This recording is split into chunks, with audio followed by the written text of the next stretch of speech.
Bonjour et bienvenue sur mon YouTube onespoonfrench.com. Je m'appelle Nicolas et je vais vous lire Le Petit Prince lentement et lentement. Premier chapitre.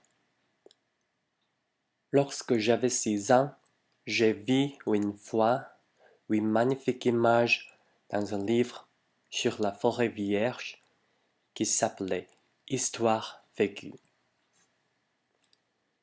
Ça représentait un serpent bois qui avalait un fauve.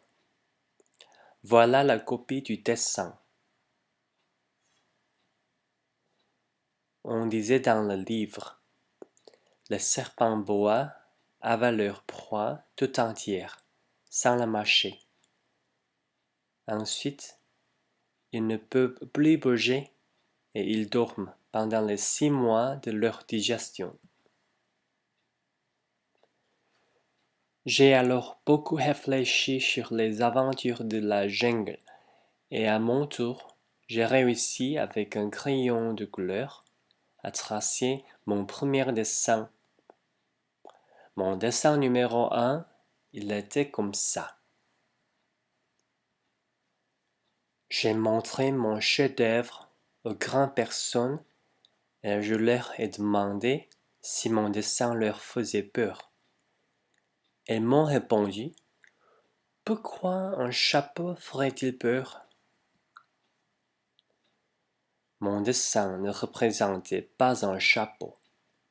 Il représentait un serpent bois qui digérait un éléphant. J'ai alors dessiné l'intérieur du serpent bois, afin que les grandes personnes puissent comprendre. Elles ont toujours besoin d'explications. Mon dessin numéro 2 était comme ça. Les grandes personnes m'ont conseillé de laisser de côté le dessin de serpent bois, ouvert ou fermé, et de m'intéresser plutôt à la géographie, à l'histoire, au calcul et à la grammaire. C'est ainsi que j'ai abandonné, à l'âge de 6 ans, une magnifique carrière de peinture. J'avais été découragé par l'insuccès de mon dessin numéro 1 et de mon dessin numéro 2. Les grandes personnes ne comprennent jamais rien toutes seules, et c'est fatigant pour les enfants de toujours leur donner des explications.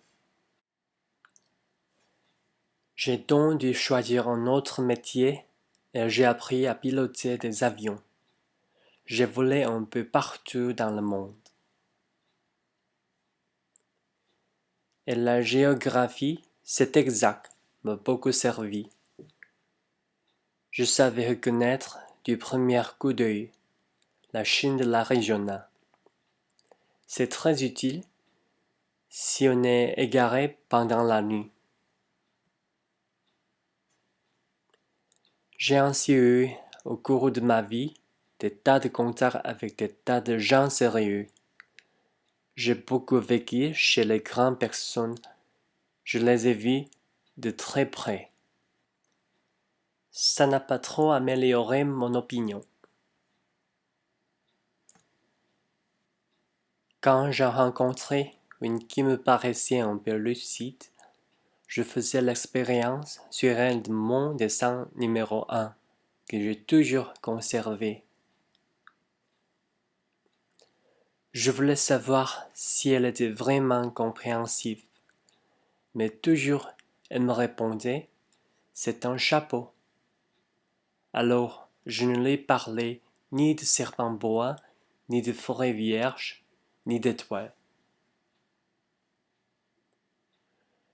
Je me mettais à sa portée. Je lui parlais de bridge, de golf, de politique et de cravate. Et la grande personne était bien contente de connaître un homme aussi raisonnable. Merci tout le monde.